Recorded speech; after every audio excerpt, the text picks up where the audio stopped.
Myself, Professor Dr. Deepak Singh, Allied Science Specialist. RT-PCR, RT-PCR यानी reverse transcription polymerase chain reaction test, या इसको बोलते हैं real time polymerase chain reaction test. क्या है देखते हैं इसके बारे में।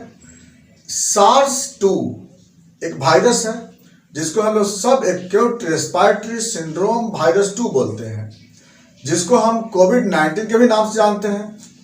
तो ये जो कोविड-19 वायरस है, यह वायरस हमारे नोज से लेकर के और लंग्स तक ये डिजीज प्रोड्यूस करता है।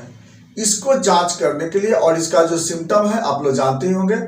तो ये एक वायरल डिजीज है, और हम जानते हैं कि किसी भी ऑर्गेनिज्म का जांच करने के लिए दो मेथड होता है।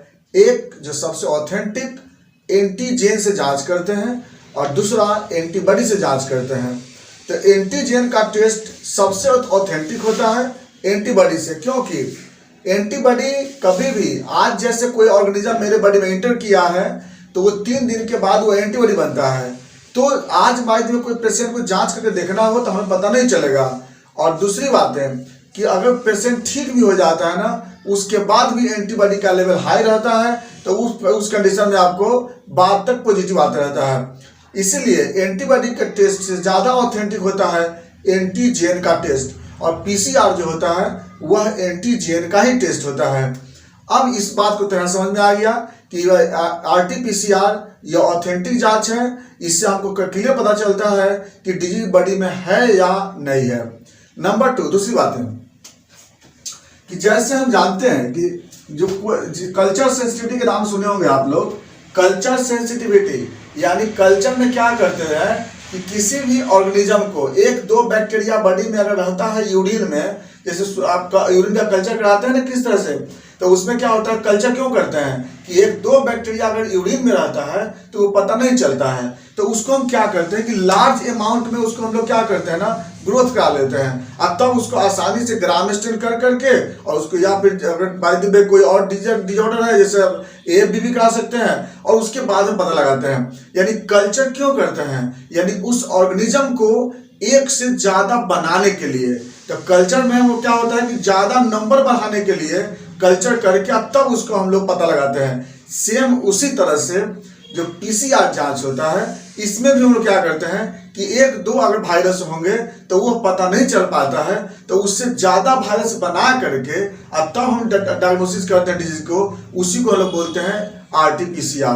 तो फिर से रिपीट कर रहे हैं बात को कि जैसे यूरिन कल्चर से हम लोग को बैक्टीरिया को अगर पता करना हो तो हम उससे नहीं पता लगा सकते हैं ऐसे, तो हम क्या करते हैं, यूरिन को मीडिया में डाल देते हैं। एक सूटेबल मीडिया होता है, जैसे कि मैकोंकी ब्रोथ होता है, मैकोंकी अगर न्यूटेंट ब्रोथ, ब्लड अगर, चॉकलेट अगर, बहुत सारे होते हैं। तो उस मीडिया में डाल करके हम क्या करते हैं कि बहुत सारे नंबर बैक्टीरिया को बना लेते हैं, और ज्यादा नंबर बैक्टीरिया को बनाने के बाद पता लगाते हैं कि कौन से ऑर्गेनिज्म है। सेम उसी तरह से बहुत सारे वायरस को हमको क्या करना पड़ता है, वायरस के नंबर को बढ़ा करके उसके बाद जब हम इसको पता लगाते हैं, इसी को हम लोग RT-PCR बोलते हैं। ये तो हो गया इसका मेन डिफिनेशन, और इसका मेन एम होता है जिसे हम करते हैं।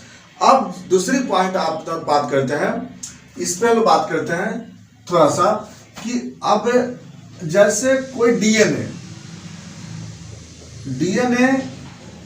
किसको बोलते हैं, डिऑक्सी राइबोन्यूक्लिक एसिड। और DNA से RNA, जो DNA से RNA बनता है उसको क्या बोलते हैं, ट्रांसक्रिप्शन। इसको बोलते हैं, DNA से RNA को बोलते हैं ट्रांसक्रिप्शन बोलते हैं। और RNA से प्रोटीन जो बनता है, प्रोटीन, इसको बोलते हैं ट्रांसलेशन मतलब जो RNA से प्रोटीन बनता है उसको बोलते हैं ट्रांसलेशन। तो या तो एक क्या होता है ना, या एक इरिवर्सल प्रोसेस है, यानी प्रोटीन बन गया तो बन गया, फिर वो RNA नहीं बनता, यानी क्या लेकिन RNA से जो DNA बन सकता है इसको क्या बोलते हैं, रिवर्स ट्रांसक्रिप्शन।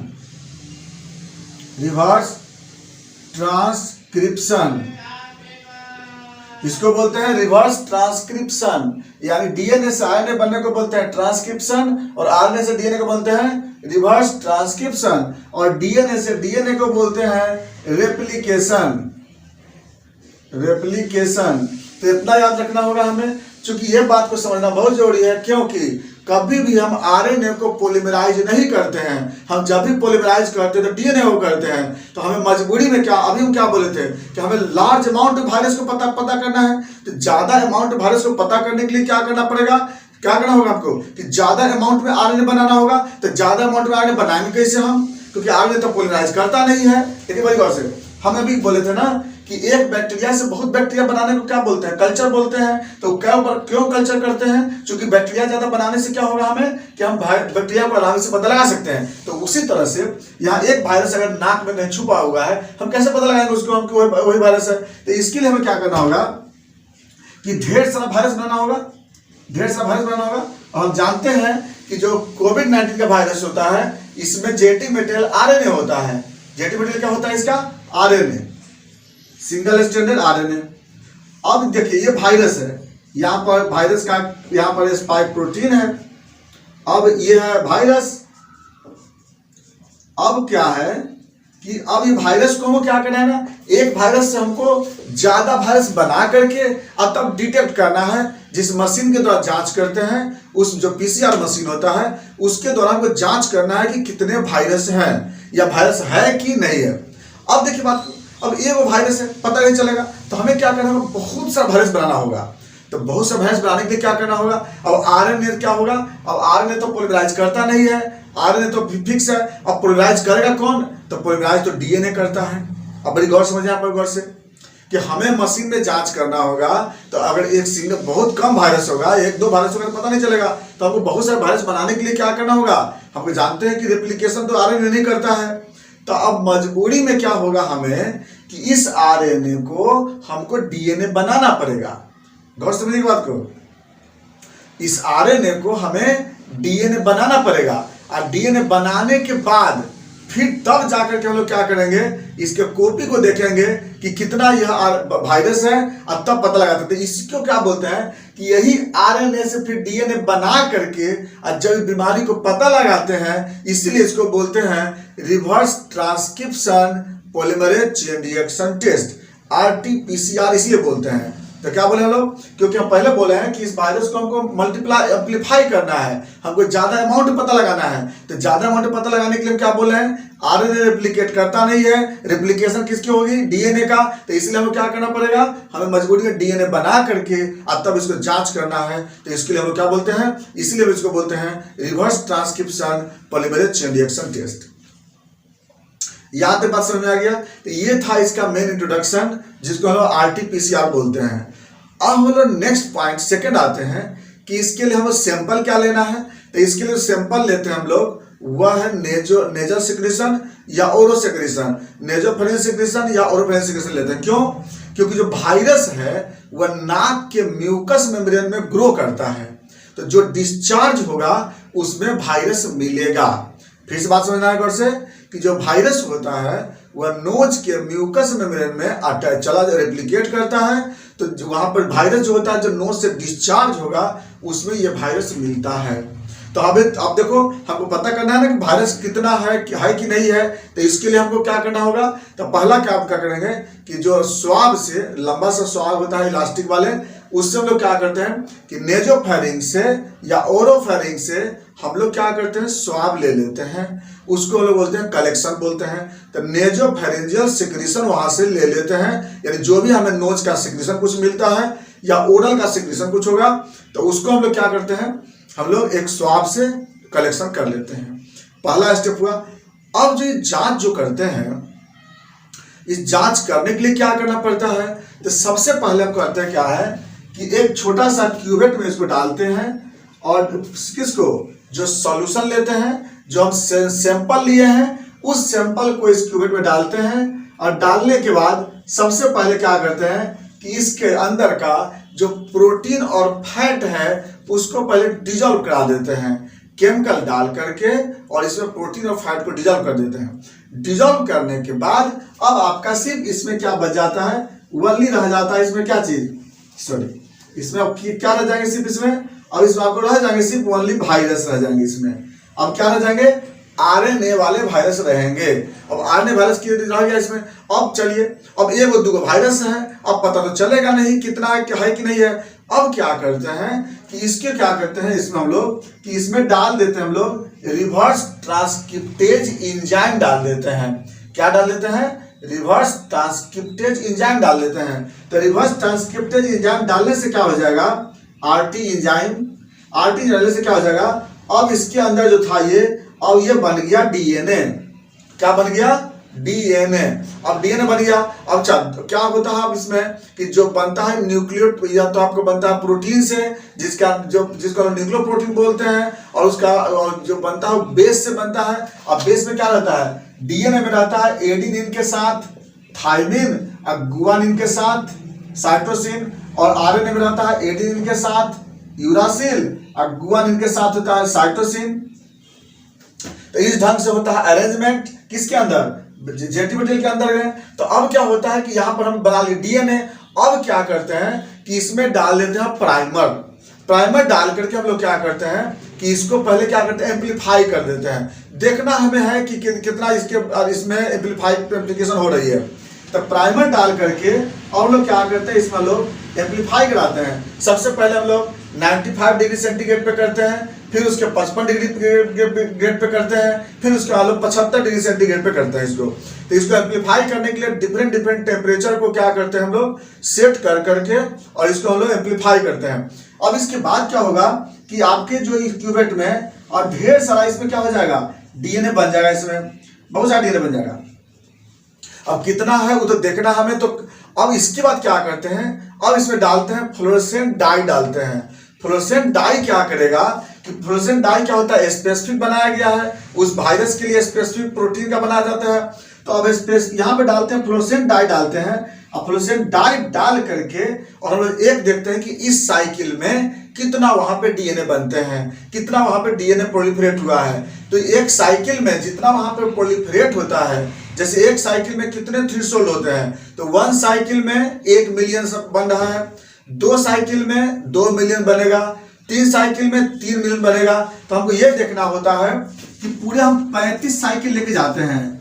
तो 35 साइकिल में देखना होता है कि कितना मिलियन यहाँ पे बना है, क्या डीएनए बने हैं यहाँ पे। अब क्या होता है? 35 साइकिल देखना है। तो 35 साइकिल में हमको पूरा टोटल देखना है। 35 साइकिल में अगर एकदम नहीं बना, अगर सपोज दैट नहीं बना, तो क्या बोलते हैं वहां पर? निगेटिव बोलते हैं। यानी 35 साइकिल तक में देखते हैं कि एक भी वहां पर डीएनए का कोई भी यहाँ पर कंटेंट नहीं बने हैं। तो एक भी अगर डीएनए नहीं बनता है तो क्या बोलते हैं? निगेटिव बोलते हैं।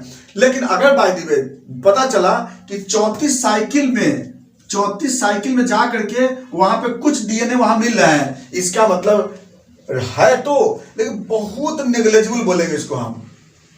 अच्छा, मान लीजिए पता किसी का 30 साइकिल में जाकर डीएनए मिल रहा है, इसका मतलब अच्छा पॉजिटिव है लेकिन कम है। किसी का 25-20 साइकिल में मिल रहा है अगर डीएनए, अच्छा इसका मतलब कि वायरस लोड ज्यादा है। अगर किसी का अगर मान लीजिए 10 साइकिल में अगर मिल रहा है, इसका मतलब बहुत ज्यादा। तो इसको सीटी वैल्यू बोलते हैं। सीटी का मतलब होता है cycle threshold value of PCR. तो आरटी-पीसीआर में क्या होता है कि सीटी वैल्यू देखते हैं हम लोग। तो सीटी वैल्यू का मतलब क्या होता है? Cycle threshold. यानी देखिए एक साइकिल में अगर बाय सपोज एक के साइकिल में अगर 35 मिलियन अगर हो गया डीएनए, तो इसको क्या बोलेंगे? बहुत ही ज्यादा अमाउंट में वायरस है। अगर किसी का 10 साइकिल में अगर बाय द वे इसका अगर डीएनए कॉपी कर रहा है सपोज दैट, तो इसका मतलब पॉजिटिव तो है। और बाय द वे किसी का 25 साइकिल में अगर बाय द वे यहाँ पर अगर थ्रेशोल्ड आ रहा है इसका, तो इसका मतलब कि पॉजिटिव कम है। 30 साइकिल में रहता और कम है। 34 साइकिल, 35वां साइकिल के बाद जो होता है ना वो निगेटिव हो जाता है। यानी कि 35 साइकिल के बाद भी अगर वहां कुछ नहीं मिल रहा है, तो इसका मतलब कि यहाँ पे वायरस नहीं है। तो ये जो सीटी वैल्यू जो बोलते हैं ना, इसी को हम लोग साइकिल थ्रेशोल्ड वैल्यू बोलते हैं। और इसी से पता लगाते हैं कि कितना पॉजिटिव है और क्या है। तो इतना समझ में आ गया आपको कि 35 अगर सीटी वैल्यू 35 अगर हो रही है, तो 35 से 35 ज्यादा तो क्या निगेटिव हो गया। अब 35 से जैसे जैसे नीचे आते जाएगा, इसका मतलब कि पॉजिटिविटी आते जा रहा है। जितना कम उतना पॉजिटिविटी, यानी जितना कम होगा उतना पॉजिटिव बोलेंगे। तो यही होता है इसका आरटी-पीसीआर का CT वैल्यू, और इसी से हम लोग पता लगाते हैं। तो याद रखिएगा कि RT-PCR एक ऑथेंटिक जांच है, इसमें आपको कभी भी आपको गलत नहीं हो सकते हैं, क्योंकि हर वायरस का अपना कोड होता है। क्योंकि यह कोड, जैसे यहाँ पे जो कोड बना है ना कि एडेनिन के साथ गुआनिन, गुआनिन के साथ साइटोसिन कैसे जुड़ता है ये, तो adenine thymine, guanine cytosine, adenine uracil, guanine cytosine, तो ये कोड होता है। तो कोडिंग इसका क्या होता है ना, फिक्स होता है ये।